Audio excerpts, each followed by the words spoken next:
Hi, welcome back to Mom Cooks and Gardens. We've had some beautiful weather the past couple days and I thought I'd take advantage of it to cut back our ivy. So we have ivy growing on the southern slope of the property, and over the summer it has grown quite a bit.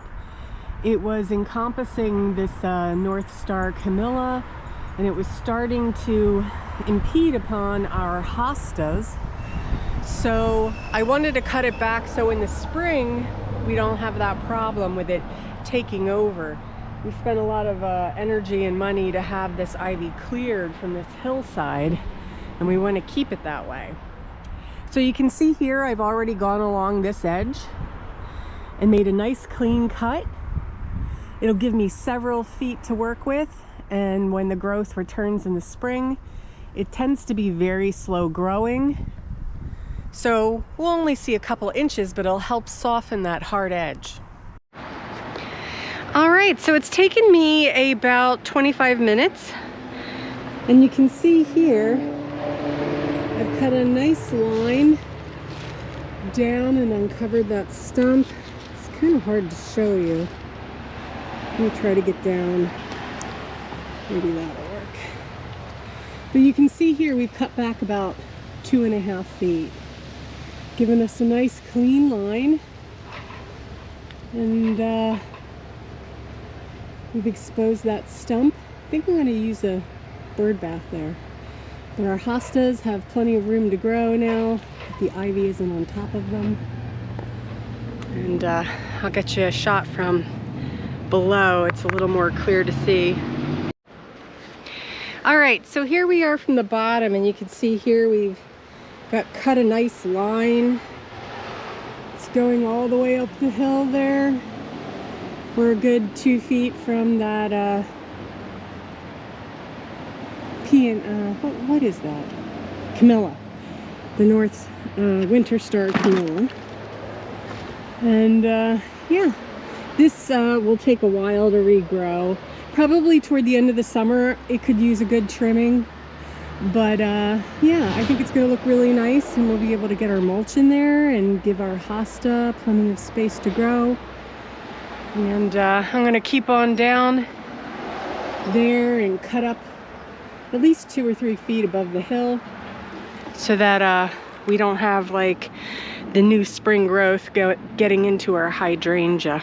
But what I did want to show you, okay. So these are our Hellebores. Now Hellebores are evergreen. I love them to death. And you can see as the winter goes on, the old foliage from last year dies back. It lays down in like a circle here.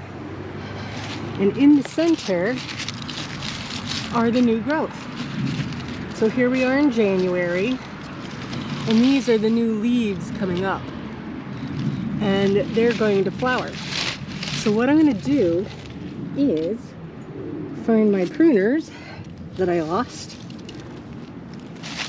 We're going to go in and very gently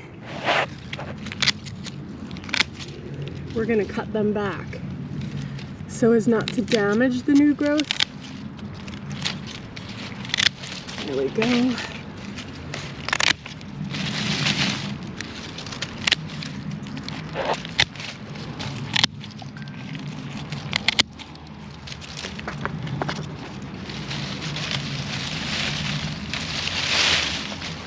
And then we'll get all new leaves, along with some very beautiful flowers.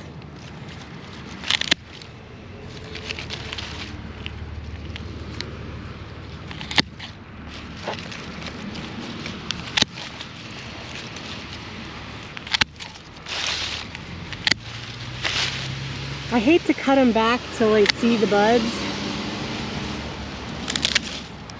just because I know they need their energy.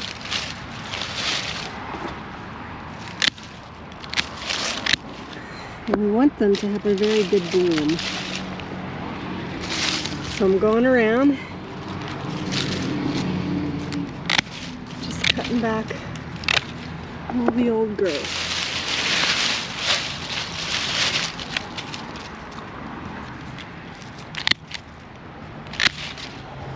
Okay, so this little cluster here clear it away so you can have a better shot.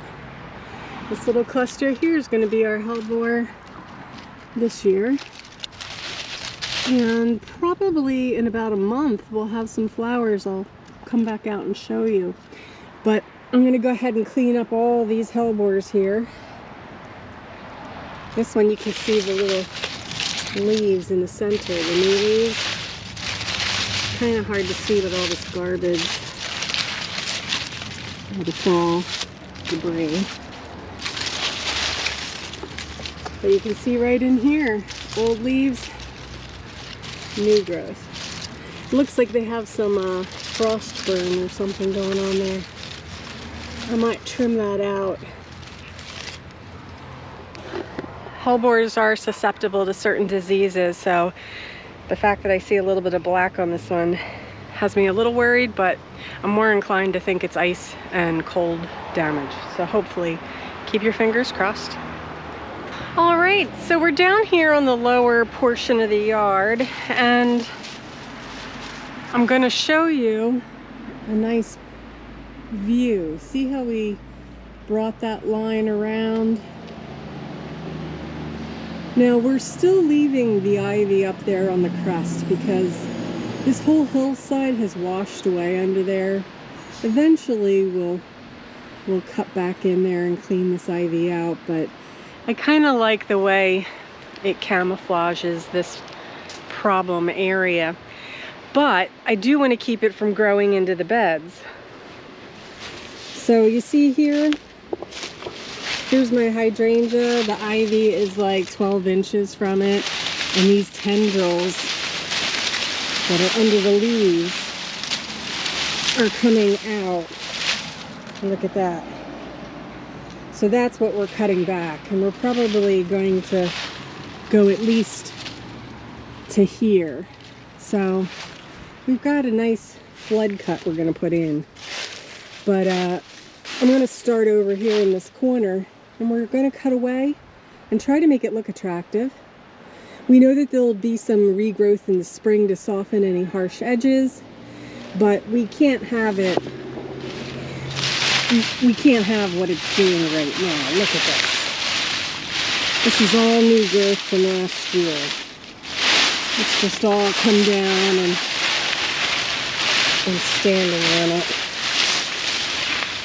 It's really gotten away, and it's starting to grow over this hydrangea bush here. We really want to uncover him.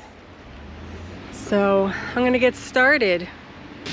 So I'm going to loosen up some of this ivy to see where it goes, see what I'm dealing with. I hope you can hear me. Some of these little suckers I'm going to pull right out of the ground. And I'm going to start to debulk some of this ivy. I'm going to start low.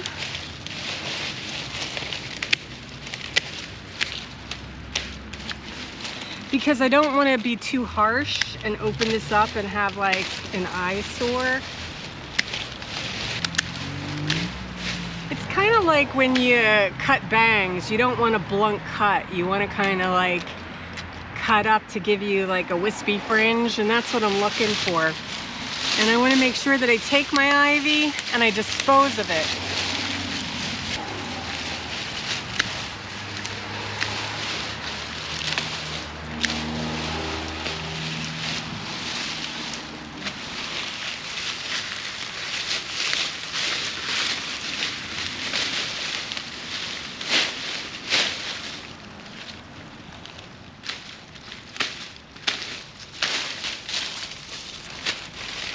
Ivy has a habit of when it touches the ground, it can root. So you may find that you've got the end of a vine and it's attached at 2 or 3 places. Now I'm going to try and do a rough cut, roughly at the height I want, and then I'll go back and try to make it look nice.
Woo.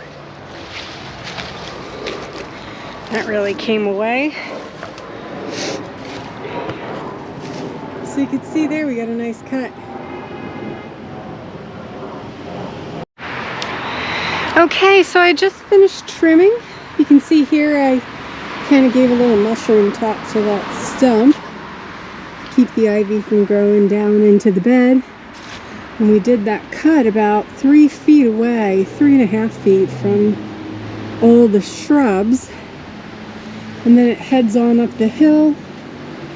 We're covering that crest there where we have a lot of soil erosion and kind of root. I guess it's kind of like this, the root of the stump is exposed. But I kind of like the way the ivy looks here. So I'm going to go ahead and leave that. You can tell the mold in the leaf litter is really getting to me. It's making my voice like kind of congested and a little hoarse. I also uncovered the Hellebores here. It looks like our leaves are in pretty good shape. I mean, there's still some very wet leaves underneath, but these top layers are very crispy. So you can see here, we've got some little baby Hellebore leaf clusters coming up. These guys are always so beautiful. Got 6 of them buried over here. So 1, 2, and 3. I got 4, 5, and 6. This variety is coming along nicely. And this one's showing some little growth there. Now the Hellebores in this bed are a different variety. They have a variegated leaf. And honestly, there's nothing showing of them right now. They're always the last to bloom. So different colors, they flower at different times. So it's nice to have a variety. If you're going to plant Hellebores, try to get some different colors, different strains, and that way you can enjoy them all throughout the winter season. I'll come out as soon as they're blooming and let you see what they look like. So this is a pretty drastic cut back of the ivy. By all means, it's not terribly pretty. It's a little blunt. I tried to do some undercutting, but my hands just stopped working. Those pruners really wear out your muscles. So at least we're good and cut back. I can go ahead and lay down our mulch next. And probably the next good day off I have, I'll get up there and I'll cut back these other peonies and hostas, and I'll get these leaves raked up and mulched. And then we should be about ready. I am concerned about the hill because, you know, once the weather starts to warm up, it usually is accompanied by water or rain, precipitation. And that's where we run into trouble, because when it's raining 2 or 3 times a week in the spring, I really can't walk on that soil. It's just too slippery, it's too dangerous, and it compacts the clay. So I will endeavor to get that down if I have a nice dry day, regardless of the temperature. I mean, hopefully it's only in the 30s. I'll get up there and get that straw down as soon as possible. I just was holding off on doing it until I had that ivy cut back. That way I can include that in the mulching. So yeah, so that's what we did today. It was a nice job. I was able to accomplish it in a couple hours, trim back those Hellebores so that we can enjoy them and not have to deal with their trashy leaves in the very beginning of spring. And wish me luck as the weekend goes downhill and we fall back into the teens. Well, thank you for watching. If you like this kind of content, please like and subscribe for more.